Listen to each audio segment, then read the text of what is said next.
ஓம் ஸ்ரீ மகா பெரியவா சரணம். பெரியவா கடாட்சம் பரிபூர்ணம். ஜெய் ஜெய் சங்கர ஹர ஹர சங்கர. பெரியவாளை கேட்டுக்கிட்டே இருக்க தோணுது நிகழ்ச்சிக்கு எல்லோரையும் வரவேற்கிறேன். இன்றைக்கி நம்ம பார்க்க போகிற பெரியவாளோட அற்புதம் பக்தர்களின் மனதை படித்த மகான்.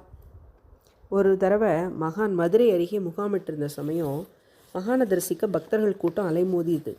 நாராயணசாமிங்கிற ஒருத்தர் தன் நண்பரோட நடமானம் தெய்வத்தை பார்க்க வந்திருந்தார். கையில் அவ்வளோ பணம் வசதி இல்லாதவர். அவர் கொஞ்சமாக தான் பணத்தை எடுத்துகிட்டு போயிருந்தார். அவர் ஒரு சம்சாரி. எந்த செலவுனாலும் அளவோடு தான் செலவு செய்ய முடியும். மகானை தரிசிக்க வந்ததில் நண்பருக்கும் அவருக்கும் பஸ் கட்டணத்துக்கே பணம் சரியாக போயிடுத்து. மகானை தரிசித்தோம் அப்படிங்கிற ஆனந்தத்துக்கு பதிலாக திரும்பவும் ஊர் போய் சேர கையில் காசு இல்லையேங்கிற கவலை தான் அவரை அதிகமாக ஆட்கொண்டது. மகானிடம் உத்தரவு வாங்கிட்டு எப்படி ஊர் திரும்புதுங்கிற விசனத்தோடு அவர் வெளியே வெகு தூரம் வந்துட்டார். அவரது பின்னால் ஓடி வந்த ஒருவர் அவரை மகான் திரும்ப அழைக்கிறதா சொன்னார். நாராயணசாமிக்கு ஒன்றும் புரியல. அவ்வளோ பெரிய பக்தர் கூட்டத்தில் தன்னை மட்டும் மகானியை குறிப்பிட்டு கூப்பிடுறார் அப்படின்னு மனசில் குழப்பத்தோட பெரியவா முன்னாடி வந்து நிற்கிறார்.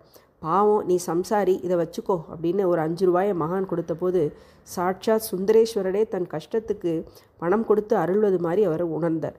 பக்தர்களின் மனதின் ஆழத்தில் உள்ள எண்ணங்களை படிக்க அந்த மகானால் மட்டுமே முடியும் என்பதற்கு இதைவிட வேறு என்ன உதாரணம் இருக்க முடியும்? இது போன்ற அருள் சுரக்கும் பரமேஸ்வரனை தரிசித்து வணங்கினால் வாழ்வில் சகல ஐஸ்வர்யங்களையும் சர்வ மங்களங்களையும் நாம் பெறலாம் என்பது உறுதி. ஓம் ஸ்ரீ மகா பெரியவா சரணம். பெரியவா கடாட்சம் பரிபூர்ணம். ஜெய் ஜெய் சங்கர ஹர ஹர சங்கர.